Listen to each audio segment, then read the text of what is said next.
জায়গাটাতে কিন্তু রাজনৈতিক আড্ডা থেকেছে, তাই সেই জায়গাটাকে কিন্তু আবারও রিভাইভ করার জন্য আমরা সকলে মিলিত হয়েছি চায়ের দোকানে।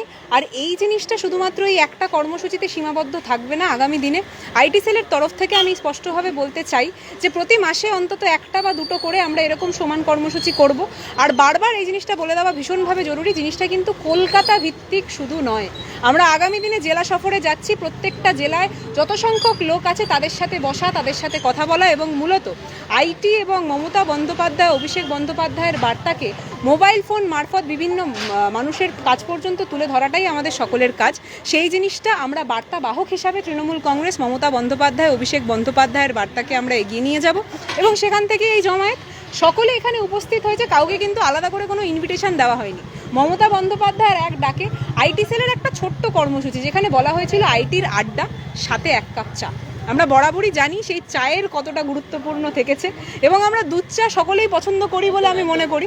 তো সেখান থেকে দাঁড়িয়ে সেই দুধ চা চায়ের মধ্যে থেকে রাজনৈতিক আলোচনা, রাজনৈতিক কথাবার্তা এবং নিজেদের যারা সহযোদ্ধা রয়েছে তাদের একটা বুস্টার, আর কিছু না, জাস্ট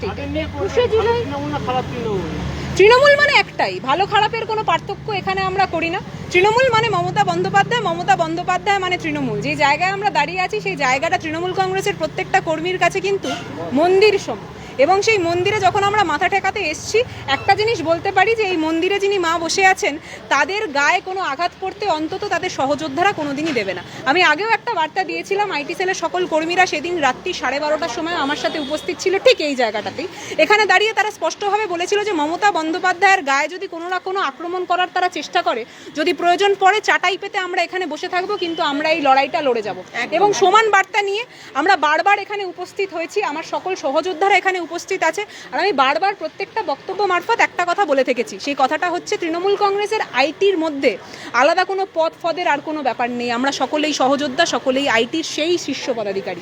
তাই সেখান থেকে দাঁড়িয়ে তৃণমূল কংগ্রেসের কোনো কর্মীর গায়ে যদি কোনো আঘাত পড়ে, তৃণমূল কংগ্রেসের আইটি সেলের প্রত্যেকটা প্রতিনিধি কিন্তু সেখানে থাকবে, তাদের পাশে থাকবে, এইটুকুনি বলতে পারি।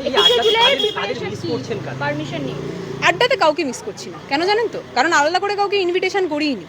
এখানে যারা স্বয়ং নিজেদের হৃদয়ের ডাক থেকে এসছে, আমি বরাবরই একটা কথা বলে থেকেছি, যদি 5 জন হতো 5 জনকে নিয়ে করতাম, যদি 50 জন হতো 50 জন, যদি 500 জন হয় সেই 500 জনকে নিয়েই আমরা কোনো না কোনোভাবে, যদি দরকার পড়তো, আমাদের একদম আদিগঙ্গার পাশে একটা ঘাট রয়েছে, সেখানে চাটাই পেতে আমরা কিন্তু সকলে বসে মিটিংটা করতাম। এবং এই জিনিসটাই তৃণমূল কংগ্রেসের নেচার, আমরা কোনো কিছুতে ভয় পাই না। যদি কেউ মনে করে কেউ ডিমে ভয় পেয়ে যাবে, যদি কেউ মনে করে আমরা অন্য কিছুতে ভয় পেয়ে যাবো, তাই তৃণমূল কংগ্রেসের সকল যোদ্ধারা কিন্তু ওই ডিমের অমলেট বানিয়ে খাওয়াতেও খুব ভালো করে যায়।